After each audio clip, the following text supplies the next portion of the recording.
Good morning दोस्तों। UPSC prime time में आप सभी लोगों का स्वागत है। मेरा नाम है प्रदीप कुमार और आप देखना शुरू कर चुके हैं यूपीएससी प्राइम टाइम।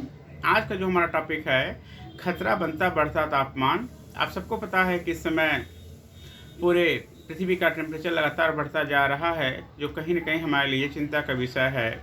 और बढ़ता हुआ तापमान, मुझे लगता है कि हमारे हर क्षेत्रों में या विभिन्न क्षेत्रों पर इसका असर देखने को मिलेगा।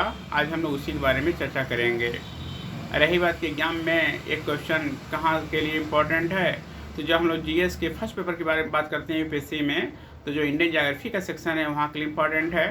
दूसरा, जब हम लोग बात करते हैं जीएस के थर्ड पेपर के बारे में और वहाँ पर हम बात करते हैं एनवायरनमेंट एंड इकोलॉजी के बारे में, तो क्वेश्चन वहाँ से आ सकते हैं। साथ में निबंध के लिए तो आपका है ही।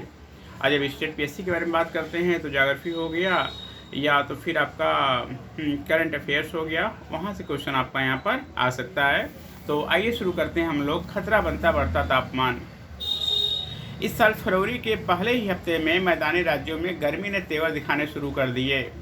ध्यान रहे कि बीता साल भारत के लिए बेहद गर्म रहा था, जिसमें हर महीने औसतन न्यूनतम तापमान सामान्य से अधिक दर्ज किया गया था। इस वर्ष जिन दिनों में वसंत की मधुरता का एहसास होना चाहिए, उन दिनों मध्य प्रदेश, छत्तीसगढ़, उत्तर प्रदेश आदि में पारा बढ़ गया और महाराष्ट्र के विदर्भ, तेलंगाना, तटीय आंध्र प्रदेश, ओडिशा, केरल और दमन दीव के कुछ हिस्सों में अधिकतम तापमान 35 से 38 मतलब 35 to 38 डिग्री के बीच रिकॉर्ड किया जा रहा है। दिल्ली और उसके आसपास का तापमान 28 डिग्री से पार होना सामान्य नहीं। पिछले कुछ वर्षों में जब गर्मी अचानक बढ़ती थी तो मान लिया जाता था कि यह अलीनो या ला नीना का असर है, लेकिन इस बार तो ला नीना अप्रभावी रहा। स्पष्ट है कि मौसम का बदलता मिजाज जलवायु परिवर्तन की मजबूत होती पकड़ की तरफ इशारा कर रहा है। अंतर्राष्ट्रीय मौसम संस्था कोपरनिकस क्लाइमेट चेंज सर्विस के अनुसार इस साल जनवरी में विश्व का औसत तापमान 13.23 डिग्री सेल्सियस दर्ज किया गया, जो पिछले साल की सबसे गर्म जनवरी से 0.09 डिग्री अधिक था। ऐसा तब हुआ जब प्रशांत महासागर में ला नीना प्रभाव विकसित हुआ था। दक्षिण अमेरिका से भारत तक के मौसम में बदलाव के सबसे बड़े कारण अल नीनो और ला नीनो प्रभाव ही होते हैं। अल नीनो का संबंध भारत एवं ऑस्ट्रेलिया में गर्मी और सूखे से है, वही ला नीनो अच्छे मानसून का वाहक है।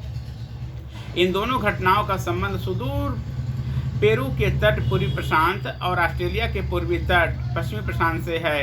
हवा की गति इन प्रभावों को दूर तक ले जाती है। यहाँ जानना जरूरी है कि भूमध्य रेखा पर समुद्र पर सूर्य की किरणें सीधी पड़ती हैं। इस इलाके में पूरे 12 घंटे निर्बाध सूर्य के दर्शन होते हैं, जिससे सूर्य की ऊष्मा अधिक समय तक यहाँ की धरती की सतह पर रहती है।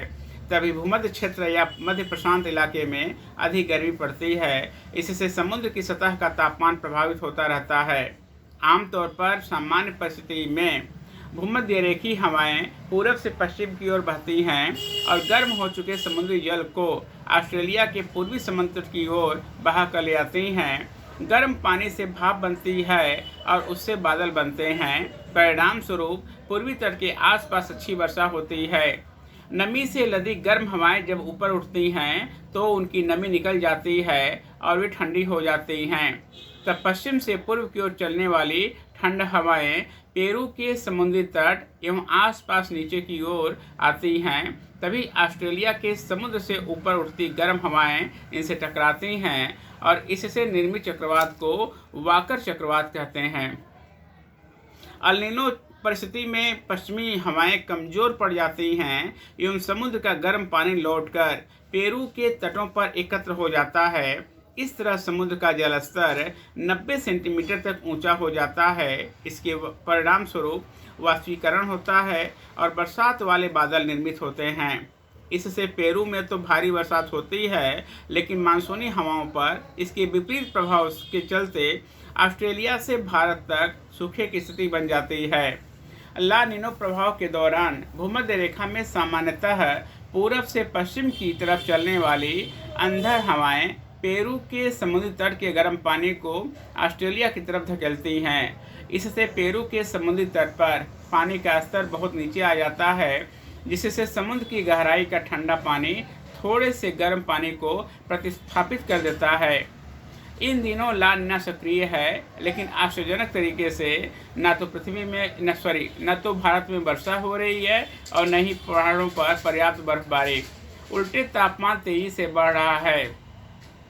मौसम की गर्मी ऐसे ही बढ़ती रही तो सबसे बड़ा नुकसान खेती किसानों को होगा।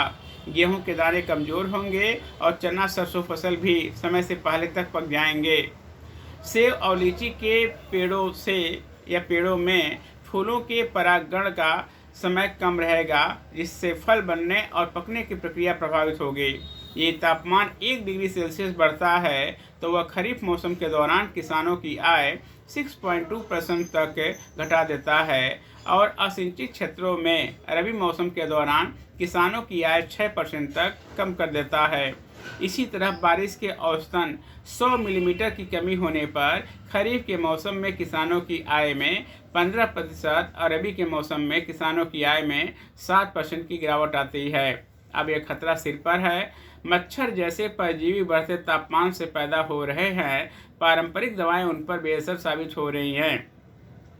धरती पर नमी कम होने से गर्मी बढ़ते ही जंगलों में आग का खतरा भी बढ़ जाता है। यदि गर्मी ऐसे ही बढ़ती रही तो लू के दिन भी बढ़ेंगे, जो देश की बड़ी आबादी के स्वास्थ्य और आर्थिक हालात पर असर डालेंगे। ऐसे में सरकार को अपनी नीतियां गर्म होते मौसम के अनुरूप बनाने की ज़रूरत है। सबसे पहले ग्रीन हाउस गैस कम करने के तरीकों को कड़ाई से लागू किया जाना चाहिए। फिर ऊर्जा और पानी की बचत प्राथमिकता के आधार पर होनी चाहिए और अंत में इससे प्रभावित होने वाले मेहनतकश लोगों को राहत और वैकल्पिक आजीविका की कार्य योजना गाँव स्तर तक बनाई जानी चाहिए। तो आज के प्राइम टाइम में बस इतना ही। आप लोगों का बहुत बहुत धन्यवाद। Thank you.